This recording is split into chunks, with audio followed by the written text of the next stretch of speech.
Yo, tell you what, good evening, good afternoon, or good morning to many of you. But yeah, listen, we're back again. Loose cannons. Let's go for this.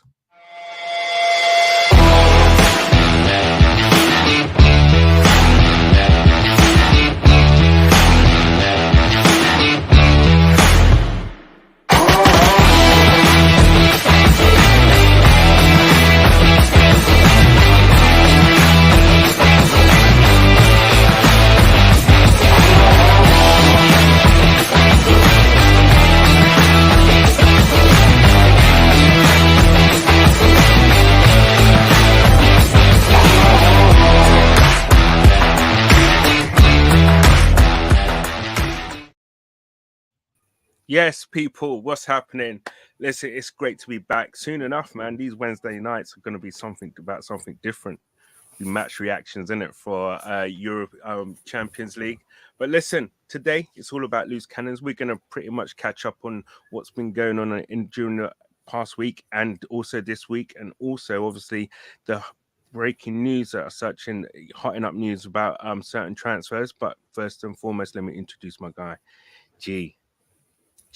How you doing, brother, man? It's good. Yeah, man, I'm good, man. I'm good, bruv. It's been obviously a hot minute since I've jumped on a couple of streams. You know what it's like, Canners, man. Life gets in the way, innit, man? 100. Work and family, and you know what I mean. It is what it is. But do you know what I mean? I've been keeping tabs, obviously, on obviously end of the season. Wasn't what we wanted in the end, but I think we've all reflected on it, and I think the most rational one, rational Arsenal fans can still look back and say, you know what, it was somewhat of a good season. We was in a title race right up until the end. We just didn't have enough to get over the line. But I mean, the window's only been open for a little over a week, but it feels like so much has happened. It feels like there's so much activity. It doesn't feel like the window's opening. It feels like the window's about to close. Yeah, that's how mad it is. But yeah, man, we're going to get into it. But yeah, no, it's good to be back. It's good to be back on the airways, and always good and a pleasure to be on a stream with you, my bro. Bless, brother, man. Listen, it's been a minute since you and I have been kind of streaming together. So listen, man, as you said about the transfer window, it has been going crazy. Bobby's been kind of keeping everyone up to speed. So big up to Bobby. Absolutely. And we know he's when Bobby's calm about Declan Rice, I'm calm. So people out there, Bobby's still calm about Declan Rice. So believe that will happen. But yeah, do you know what? We're gonna go straight into it, because obviously a lot of development has happened with regards to Kai Havertz. Listen, I mean, pre him going to Chelsea, he was one of the hottest young players on the market, on the planet. And for Chelsea to get him for, I think it's in the region of 72 million, it was considered quite a scoop for Chelsea. In his first year as well with them, he won the Champions League. He actually got the winner. And he, 139 games and 39 goals later, it looks like he could, well, I would say 95, 96, 97 even percent confirmed that he will be an Arsenal player. What are your thoughts with the actual purchase of Havertz? I mean, yeah, man, it's a weird one, isn't it? Because with our fan base, how are you? It's a weird one because I've decided this window that I'm going to take a real chilled approach to it. I mean, in the past, I've been guilty of behaving like a lot of Arsenal fans, growing frustrated, getting fixated on particular players, etc., etc. And I've kind of learned my lesson. I've been burnt a couple of times. I've been pretty disappointed. So at the same time, I've been quite impressed with the business we've done. A lot of players that I would not have necessarily liked us to have signed, we've signed, and they've gone on to be part of a squad that more or less pushed City all the way to the wire in terms of the league campaign, which I did not expect at all. So I'm really chilled about this window. I'm chilled about the players. My only thing is that I just want the club to address areas of the squad that I feel and that I think a lot of us feel that. Do you not feel that Havertz would address that? I mean, in the areas that you're Havertz would not have been a name from the Premier League that I thought we'd be linked with, let alone sign. He probably wouldn't have featured on any of the. I mean, if you'd said to me, draw up a short list of players, that you'd like your club to sign, Havertz wouldn't be on that list. I've got to be completely honest. But like you said, you hit the nail on the head. I mean, when he signed for Chelsea from Leverkusen, he was one of the most sought after players in world football. And I know at the time I was concerned. I was concerned that he was signing for them because I knew what such a top talent he was. Whatever's happened, he hasn't been a success at Chelsea. But I do think there's a lot of context as to why that is. If you look at Chelsea's history since they got Abramovich, they have stockpiled players. They have bought players, particularly offensive players that haven't done well. The likes of KDB, Salah, Torres, Shevchenko, Crespo. There's a lot of attacking Lukaku. Even. Torres. Yeah, there's a lot of attacking players that have gone there and done miserably. They've gone on to move to other clubs. I mean, Salah would be considered a Premier League flop at Chelsea. He's now considered a Premier League legend at Liverpool. Yep. So I think that there is context to his career. He's been massively played out of position. When he was at Leverkusen, big up my bro Ray on Albert JTV. At Leverkusen, he played up front. He made the least appearances up front out of all the other positions that he played. So when Chelsea were buying him, they knew they weren't really getting an out-and-out centre forward. But yet, he's been deployed most of the time as a striker. So they've not played to his strengths. Okay. He predominantly played in that number 10 role. He predominantly played out wide. He did feature up front, but not very often. So in terms of Arteta's formation and how Arteta likes to play, where would you see him fitting in? I mean, if we can only go by Leverkusen, where he played, where he was such a success. And for me, I believe, he can play in the role that Odegaard plays. I'm not saying he's going to come in to decide and play over Odegaard, but I think he can play in that creative role. I do think there is a potential for him to play that number 8 role that Xhaka plays. The only issue with that is he wouldn't necessarily provide the defensive cover that a player like Xhaka would. And I do think he can also play out wide on the right.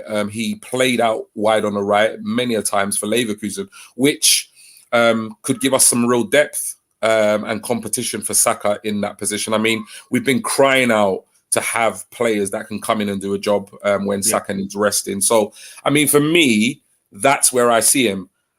I do think we will see him feature as a false 9 in an Arsenal shirt if we do sign him. I do think we will. But you got to remember, the way we play football is very different to the way Chelsea play football.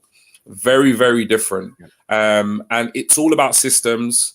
It's all about confidence. And it's all about, that relationship with the coach, whether or not he'll settle at the club. Because quite clearly, he's not become a poor player overnight. I mean, at Chelsea he has, but he has ability. And it's just, at the end of the day, the way I look at it is, if we can somehow, get him to replicate the form at Leverkusen, at 60, 65 million, it will be an absolute bargain. If he plays anything close to as poorly as he's played for Chelsea, then it will be an absolute disaster.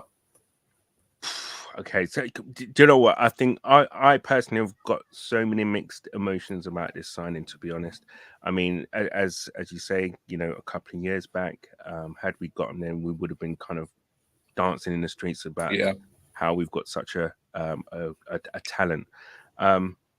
Obviously, fingers crossed. But first and foremost, before we do move on, let me go through some of the comments that are coming in thick and fast. So let me just get some of these in. Just bear me 1 second.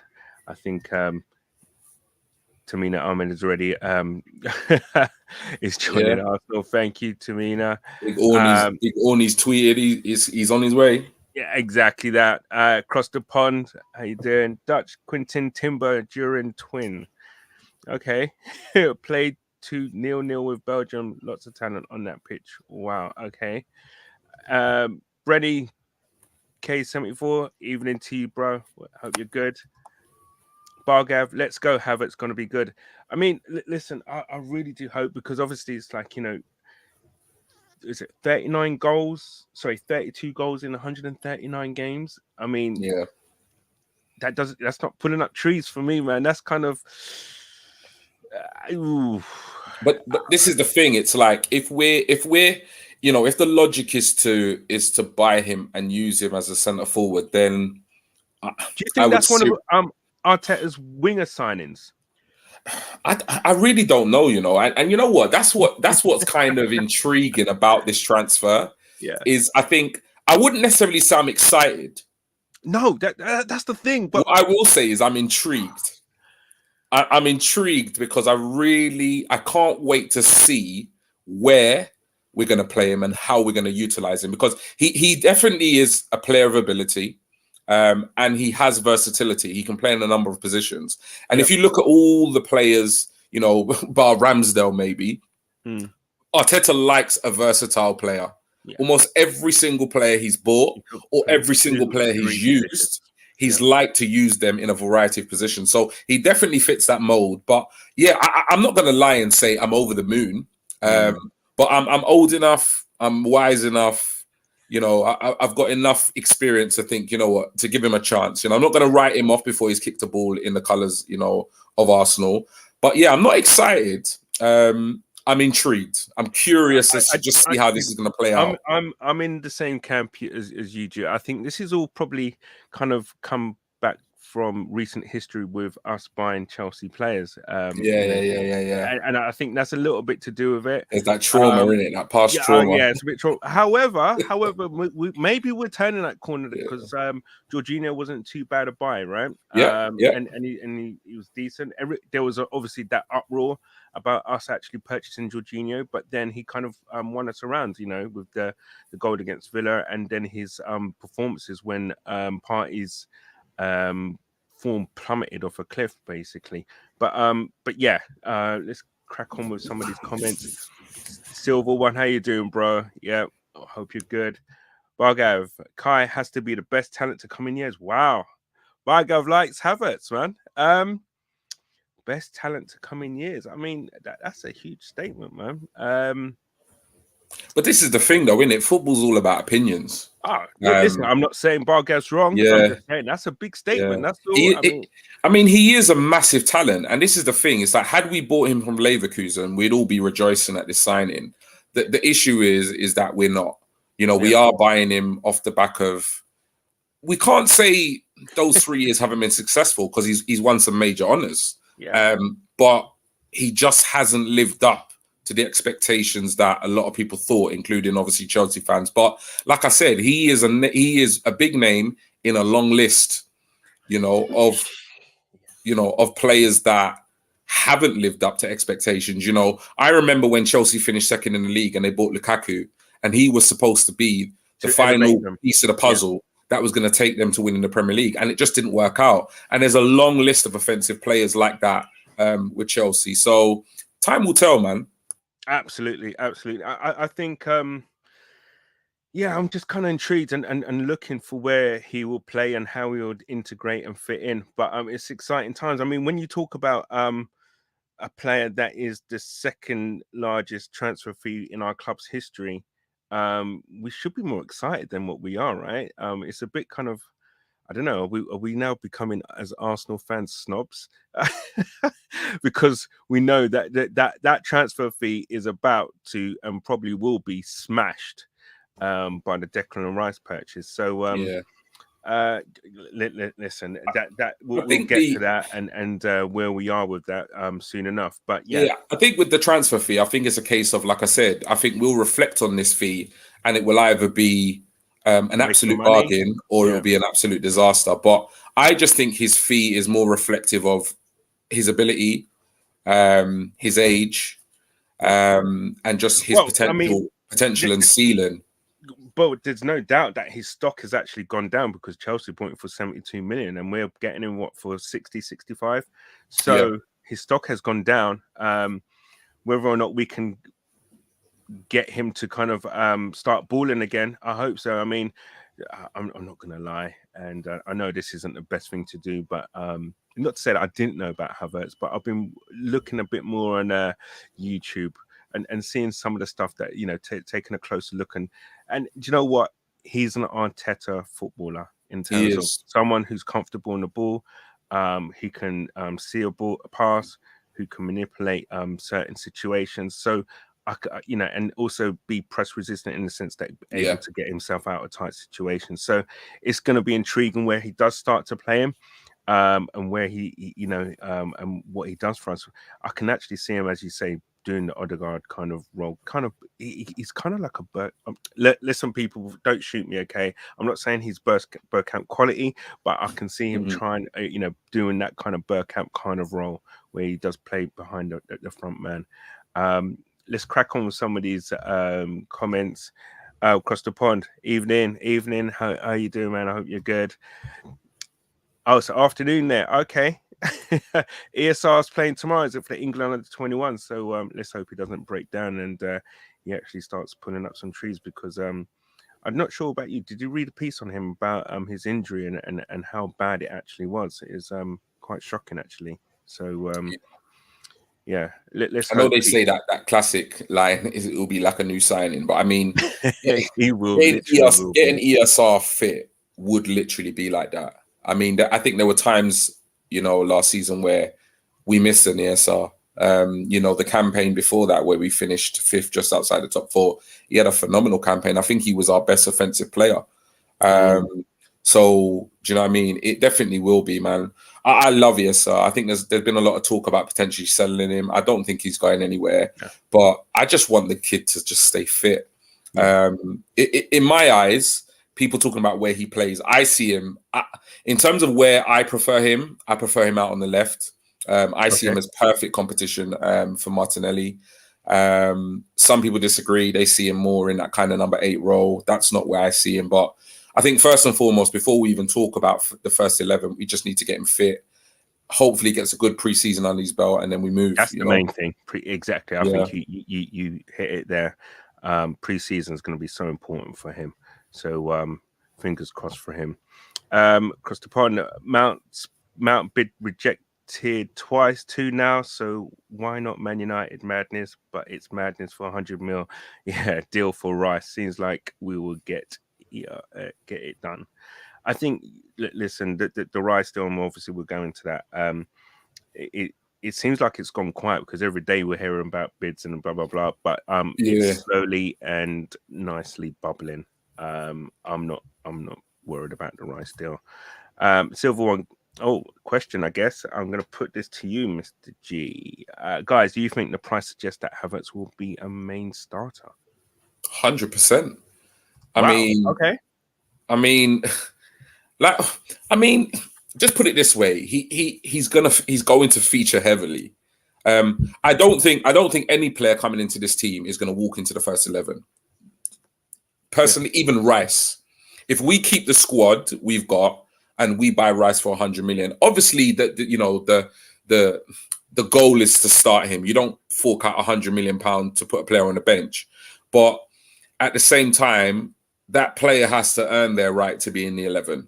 And this first team, this 11, push City almost all the way, to potentially winning the Premier League.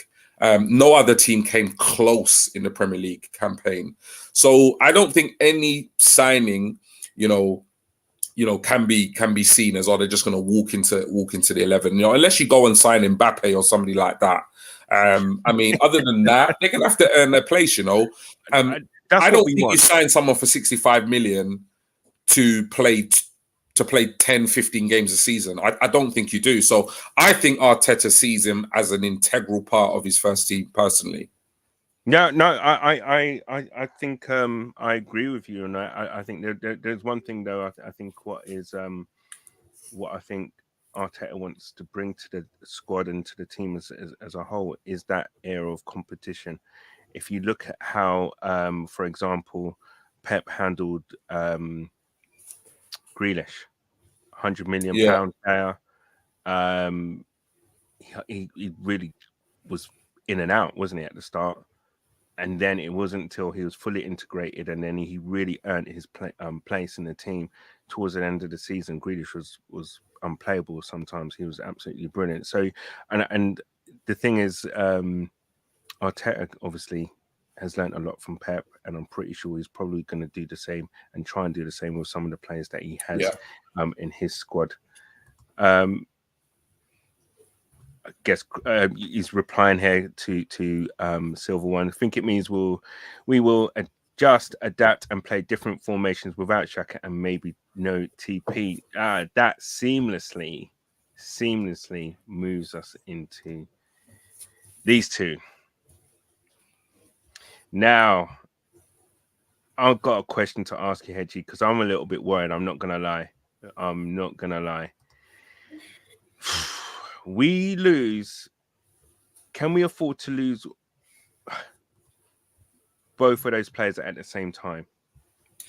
Or, regardless if we get Rice in, Rice is coming in, but can we actually really and truly, considering what we did last season, whereas when both of those players played and we was good, they were good.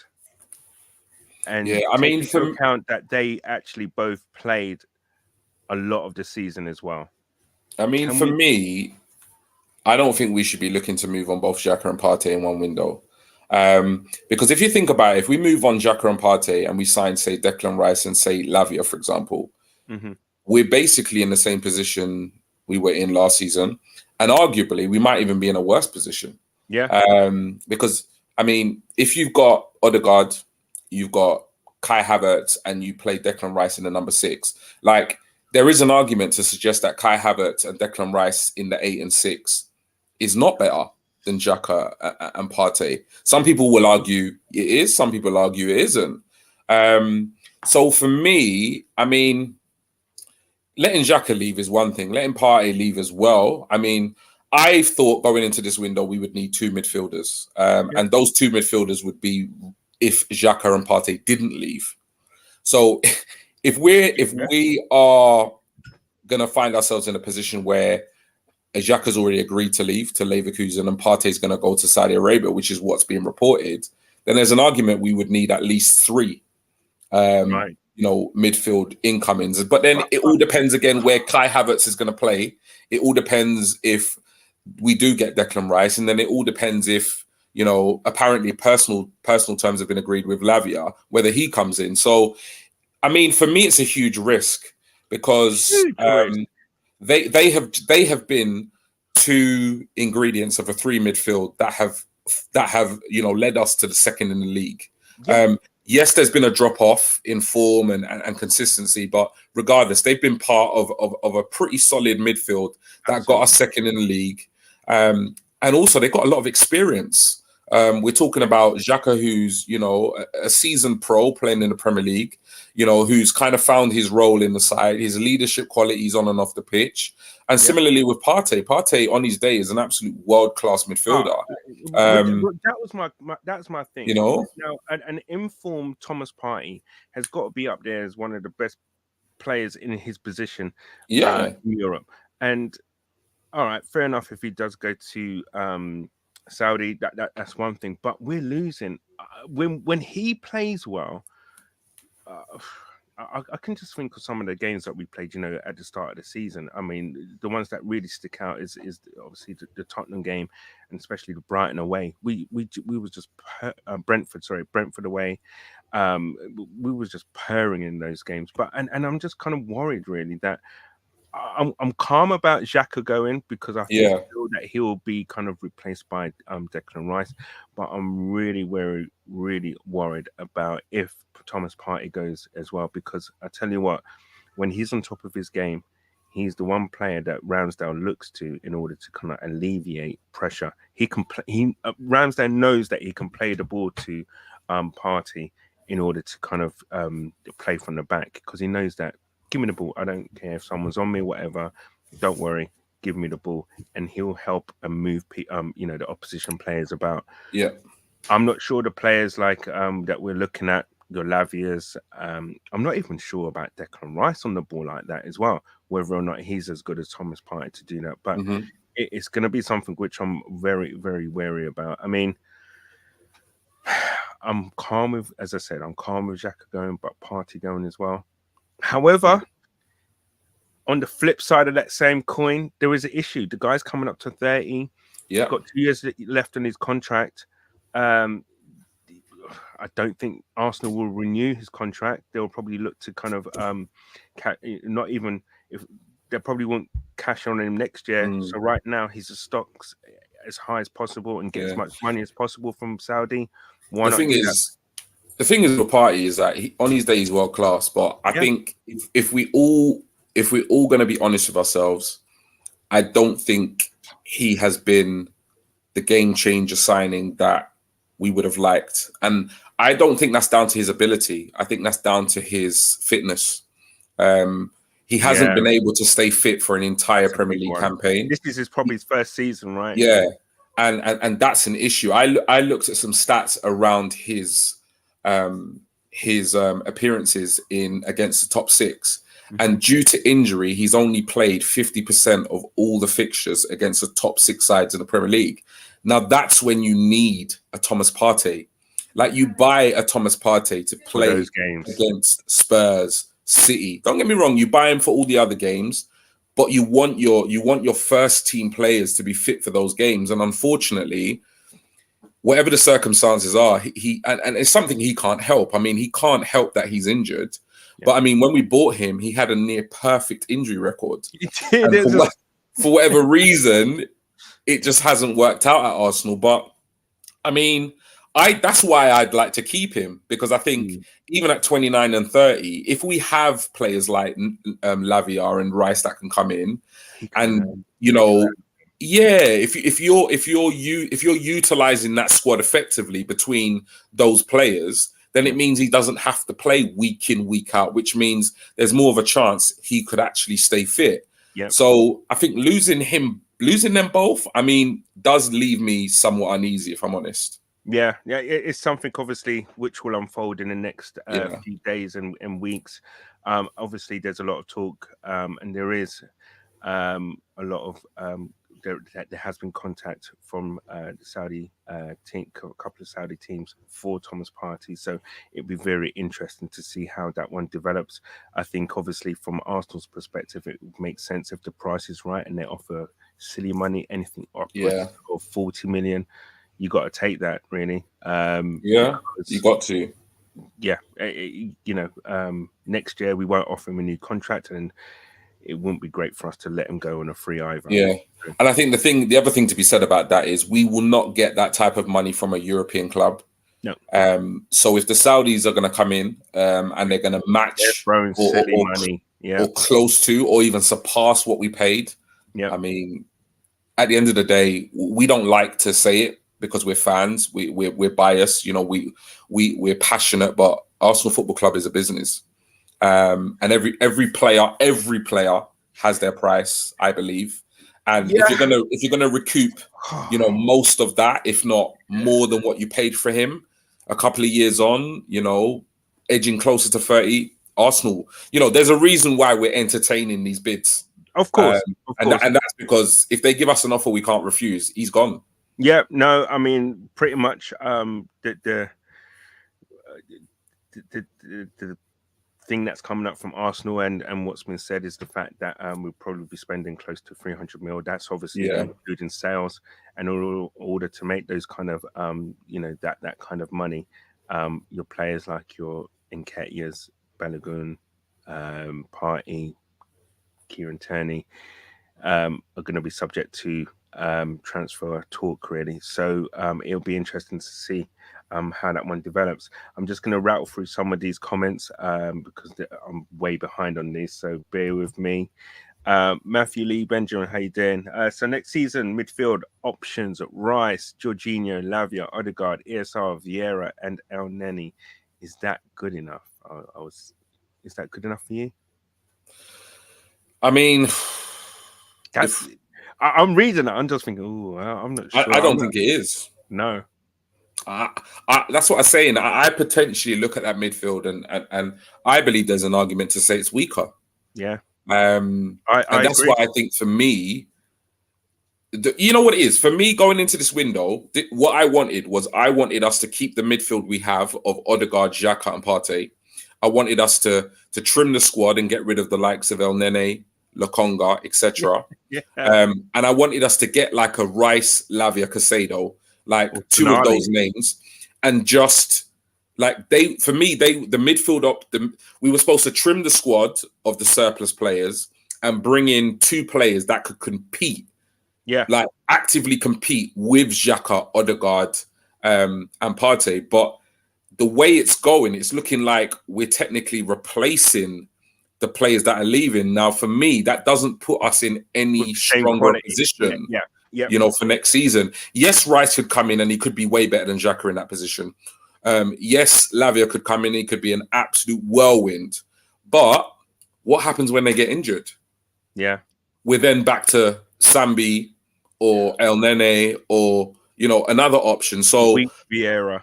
For me, if we get rid of Xhaka and Partey, then bro, we need to sign at least 3 midfielders for me because yes, we got Jorginho there. We got Jorginho. He's been a good buy. Just say, you know, theoretically we signed Declan Rice and we signed Lavia, and then obviously Partey and Xhaka go. We've got Jorginho. Aside of that, is that enough to push City and actually win the Premier League? I don't think it is. I think, you know, with that there on paper, no, I would not be happy. If we started the season with that, I would not be happy. I think there are things that are going to happen in the next few weeks. I'm certain of that, and there may be a shock name to come up in terms of who we buy. I'm pretty sure that there's a lot of stuff going on that we don't know about, and that's not even been put into the papers as so forth. Yeah. I mean, because Arsenal like one of those transfers, don't you? Remember last year with Vieira? Where did that one come from? But let's see what happens. Just for the viewers, if you see me looking away from my screen, I'm not being rude. I'm just trying to make sure we don't miss a bomber while we're on the show. So, like, basically, if anything kicks off, like, we've agreed personal terms with Declan, not personal terms, we've agreed to sign Declan Rice. Yeah. I want to talk about it straight away. So, If you see me looking away from the screen, that's what I'm doing, man. That's what we want. It would be perfect if we had some breaking news straight for you guys. But please keep everything, your comments coming in. I'm trying to rattle through them and try and keep this interactive as possible. These signings rumored means even more flexibility for me. I mean, yeah, no, I get that. I just think we just got to be that. I need one more stellar signing, I think, in that midfield for me personally. Havertz is the biggest risk we've taken in my lifetime as a fan. Whew. Okay. Actually, do you know what? That's a good question, actually, to ask you, G. Name a top player or supposedly top player that Arsenal bought that you can remember that's been a biggest risk. I can think of one straight away. I mean, I know why he's saying Havertz, and that's because of his form at Chelsea and the fee we're paying. Yeah. So I completely get where you're coming from, Luke, on that one. I think every transfer is a risk, but I do think this one in particular, there is real context where you can say, yeah, you know what? And that's what I said on Albert JTV, and I'll say tonight, this is either going to be an absolute bargain or it will be an absolute disaster. I think it's going to go one way and the other. Do you know what? That kind of statement there, and Luke, actually, I think Bergkamp and Henry deals were bigger risks than Havertz. Let me explain. Bergkamp, yeah, he had quality and everything when he was at, but he failed in Italy.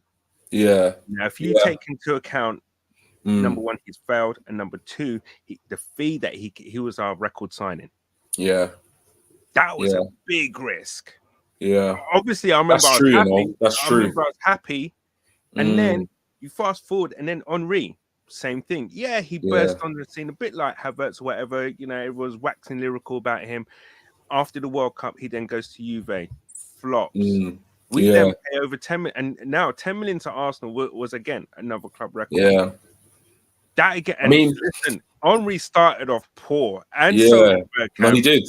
I remember going to football training, bruv, absolutely rinsing him. Like literally, I remember going to football training and saying, "This guy is rubbish, man. Why are we trying to make this guy a striker? He's Yeah, not a striker." And then I boom, never. look at that. He's now a record goal Jeez. No, scorer. I specifically remember. Do you remember we did the whole kind of experiment, the Wembley Yeah, experiment for the Champions League? So I remember we was playing AAK Solna. Yeah, who are they? yeah, And Armoury came on as a sub. We was losing. Armoury came on as a sub, or we was losing or drawing, and whatever. I can't remember, but he came on as a sub, and he missed this absolute sitter. yeah, And the crowd were going nuts, getting on his back. Ah, shit, is this to there to there to there. This is obviously before he kicked on, but yeah, that was the kind of levels and the kind of thing. You know. So listen, I think a lot of the risks we've taken. I think the lot of risks we've taken in the transfer market under Wenger, I think, paid off. I think Jeffers was a risk at the time. It was a high fee, 8.5 million. Yeah. And to be honest, you know what? When we signed him, I was actually quite pleased we signed him because I felt like we needed an out-and-out goal scorer, but it just failed miserably. And for maybe slight different reasons, the Carnu transfer was somewhat of a risk. At the time, I mean, he wasn't even Overmars. He wasn't. Carnu didn't have 1,000,001 suitors.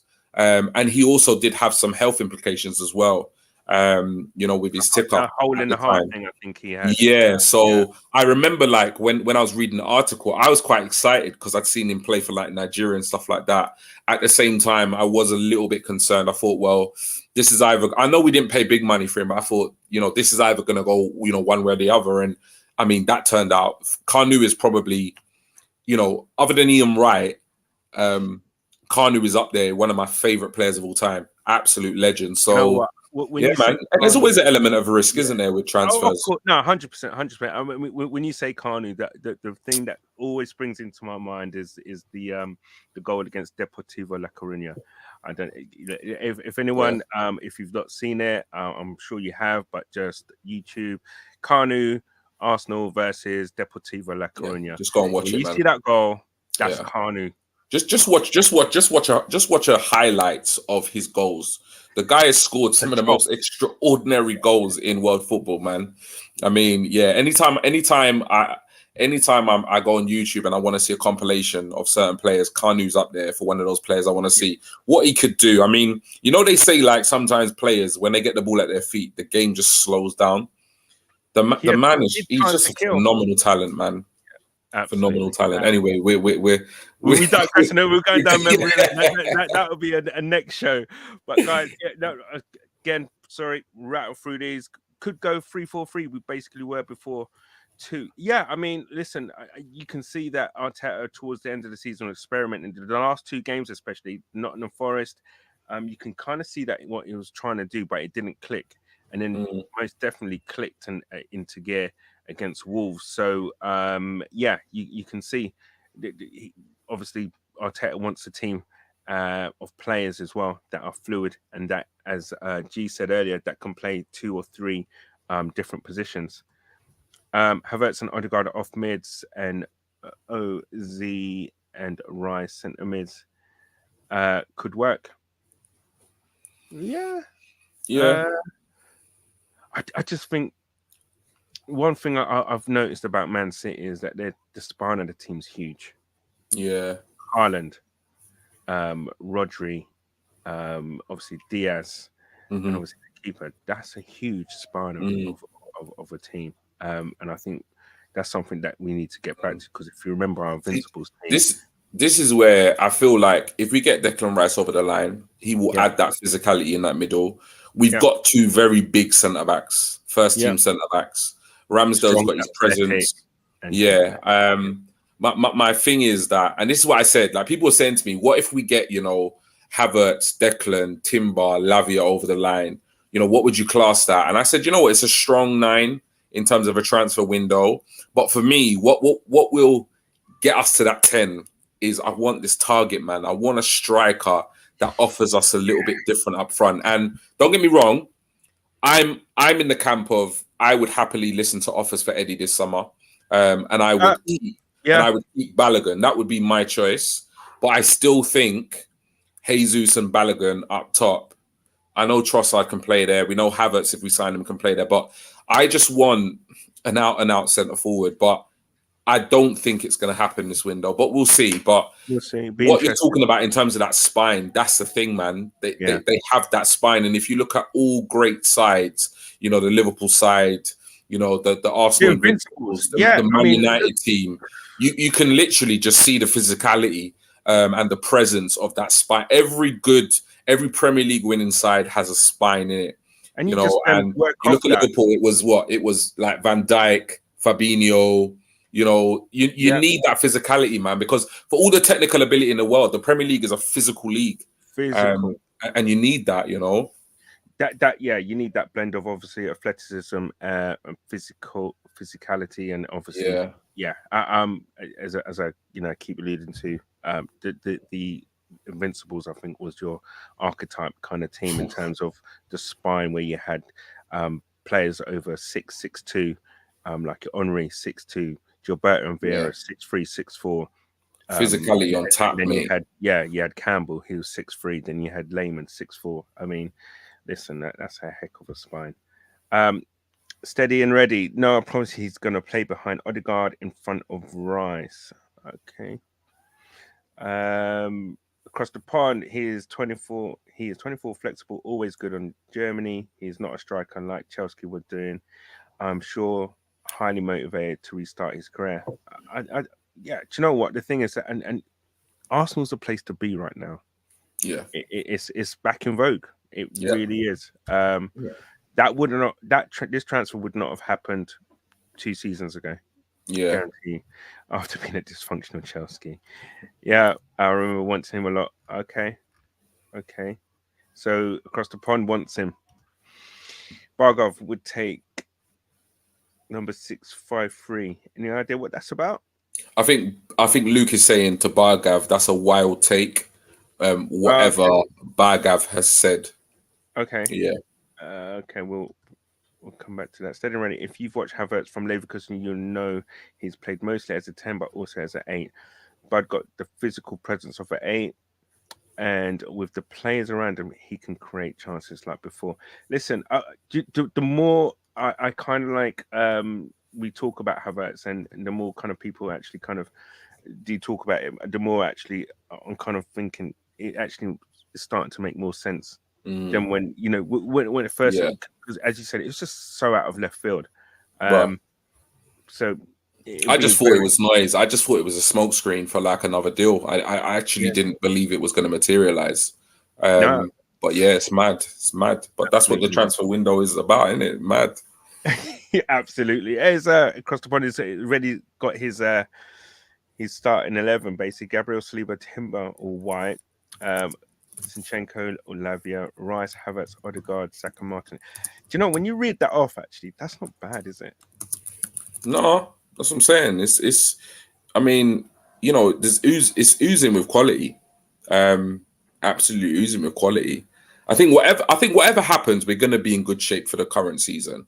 You know, I think when you look at what the last 2 campaigns have been like, I would have faith that Mikel Arteta, Edu, and the club have learned and have seen what was the cause for our fall off in both the chase for top 4 and then the chase for the league. So, I mean, if they haven't learned from these past 2 seasons, then we have to say, hand on heart, they are learning, because obviously, and every season there has been progression. So it will be very, very intriguing to see what does happen this year, and hopefully we will get over that line.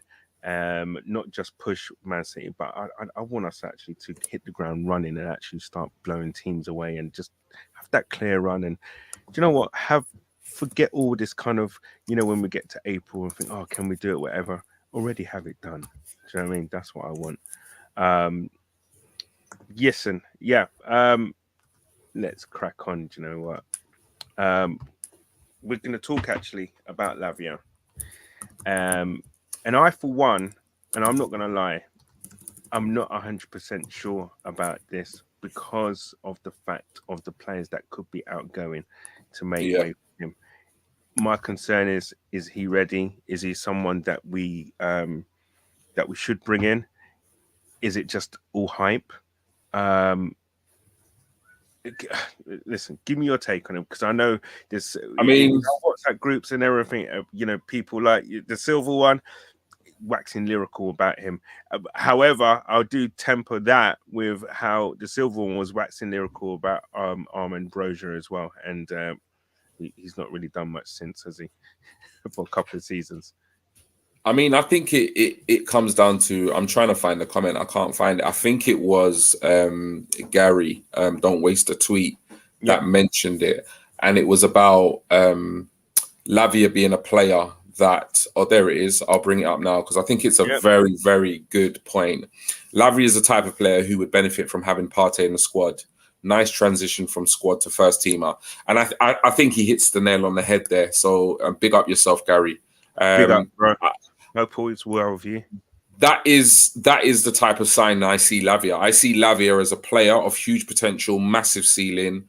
He's got the physicality, but he is raw and his game needs development.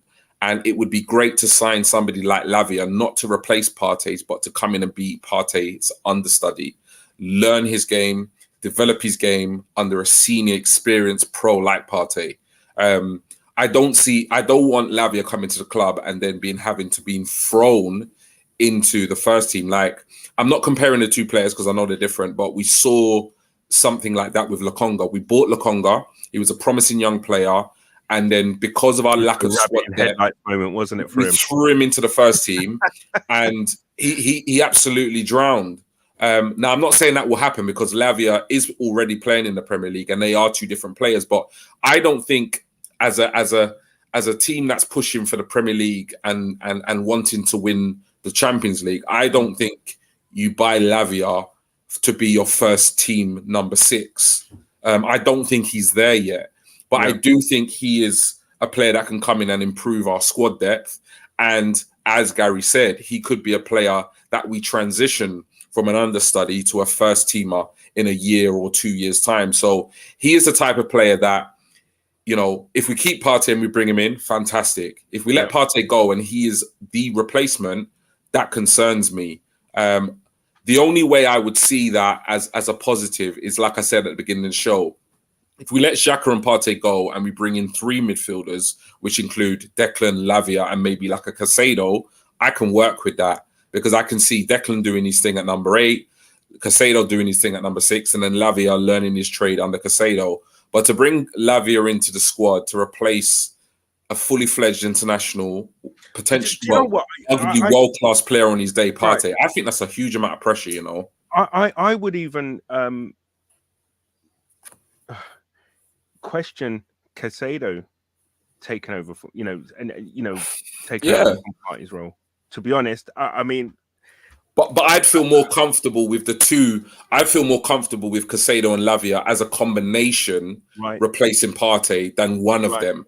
I don't think either of them are good enough to fill his shoes outright right now. I don't. I think Partey on his day, Caicedo on his day. I think Partey is the better player. People might disagree with me, but I think that's my opinion.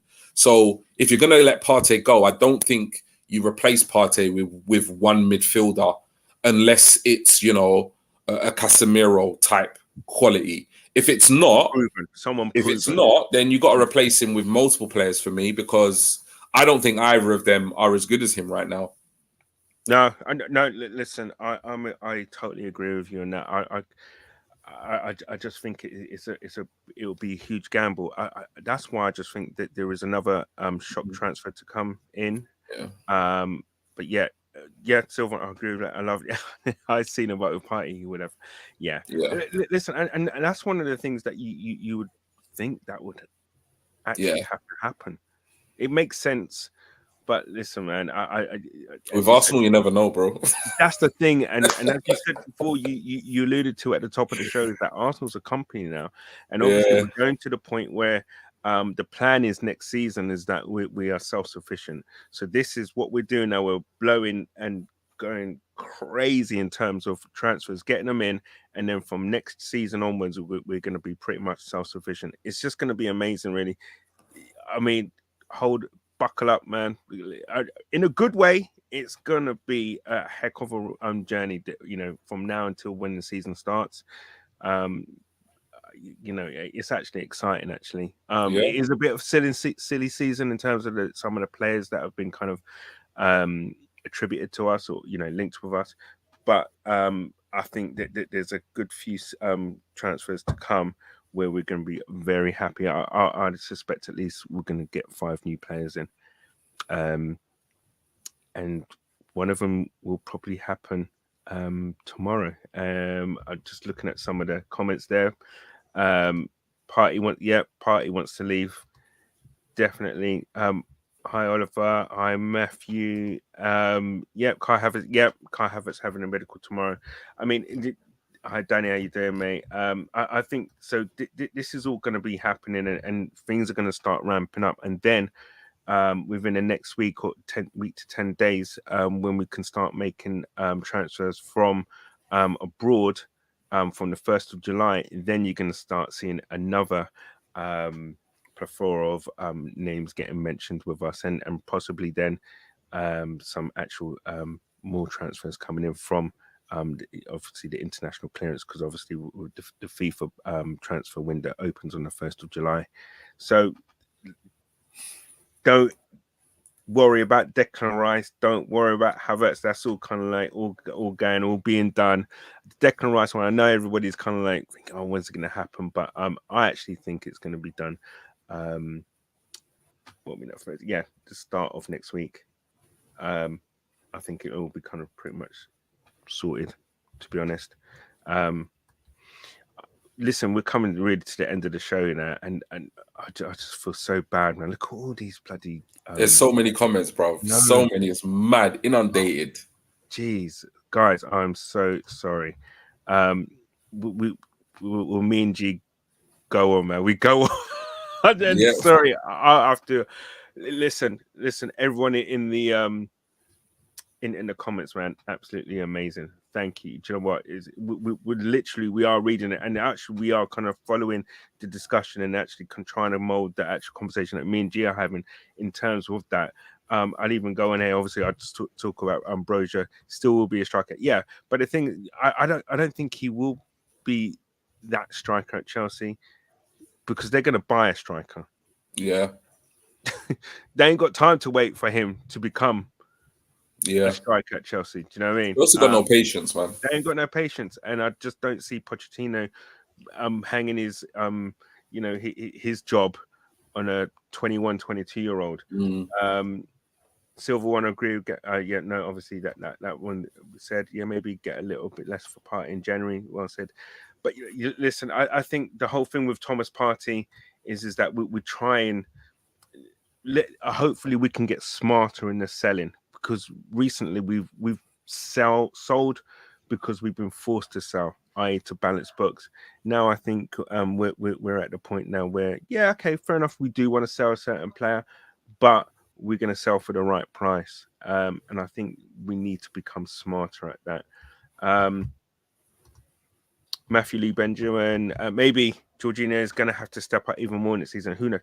He'll have to listen. The thing with, I think, what everybody forgets with Jorginho is that this guy is he's won multiple championships. I mean, he's won things in Italy. He's won things obviously with Chelsea. The guy's won things, man, and he's a decent pro. Seasoned Italian player. He won the Euros obviously a couple of years back.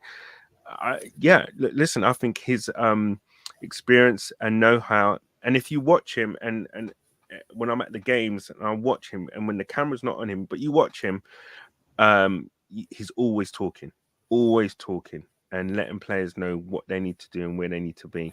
And that really, for a team that we have in terms of the average age, the average age for this team is going to be ridiculously low. It's going to I'd envisage it's going to be even lower next year. If we're losing Xhaka and Partey, you're losing late 20s. You're knocking years off the average age of the squad. Exactly. So it's a young man's game, as they say, isn't it? So and I'll tell you what, the thing is, I'm so looking forward, obviously, for the next few weeks for this transfer windows and everything, what's going to happen. But obviously, we're going to leave it there.